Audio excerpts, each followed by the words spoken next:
लोकसभा चुनाव के चौथे चरण से पहले एनसीपी शरद गुट के नेता शरद पवार ने एक बयान देकर महाराष्ट्र की सियासत में भूचाल ला दिया है।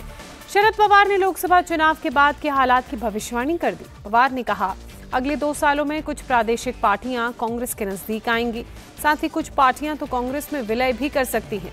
शरद पवार ने कहा, कांग्रेस और उनकी एनसीपी पार्टी की विचारधारा समान है। नेहरू गांधी विचारों पर दोनों पार्टियां काम करती हैं। हालांकि पवार ने उनकी एनसीपी के कांग्रेस में विलय के सवाल को भविष्य में पार्टी नेताओं के फैसले पर छोड़ दिया।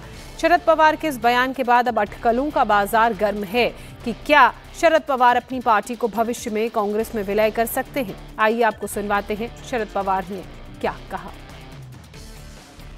अगले कुछ सालों में कई क्षेत्रीय दल कांग्रेस के साथ जुड़ सकते हैं और अगर उन्हें इस बात का भरोसा हो कि कांग्रेस ही देश के लिए सही है तो वो कांग्रेस में विलय के विकल्प पर भी विचार कर सकते हैं। मैं अपनी पार्टी और कांग्रेस में कोई फर्क नहीं देखता। हम दोनों ही गांधी और नेहरू की विचारधारा पर चलते हैं। एनसीपी के साथ कांग्रेस के विलय पर मैं अभी कुछ नहीं कह सकता हूं। अपनी पार्टी के लोगों से बात किए बिना मुझे कुछ कहना भी नहीं चाहिए। विचारधारा के तौर पर हम उनके बहुत नजदीक हैं। रणनीति पर कोई फैसला या अगला कदम सबसे बात करके ही लिया जाएगा।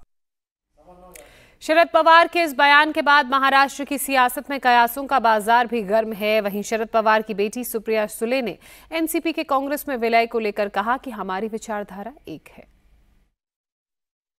एक जेनरिक स्टेटमेंट आहे त्यांचा इंटरव्ह्यू मध्ये ते असं म्हणाले की अनेक प्रदेश, याचा अर्थ ही मराठी भाषा आहे। अनेक म्हणजे कोणी असू शकतो ना, सगळे आणि अनेक मध्ये अंतर आहे। मला नाही माहिती याचं उत्तर आदरणीय पवार साहेबच देऊ शकतील एकतर। आणि आता ह्यावेळी अजून लोकसभा चाललेली आहे, त्यानंतर 2-3 महिन्यावरच विधानसभा आहे आणि काँग्रेसच्या आणि शाहू फुले आंबेडकरांच्या, छत्रपती शिवाजी महाराजांच्या आणि महात्मा गांधी आणि जवाहरलाल नेहरूंनी जी दिशा दाखवली होती, या विचाराचे जे सगळे पक्ष आहेत ते इंडिया अलायन्समध्ये आता एकच आहेत।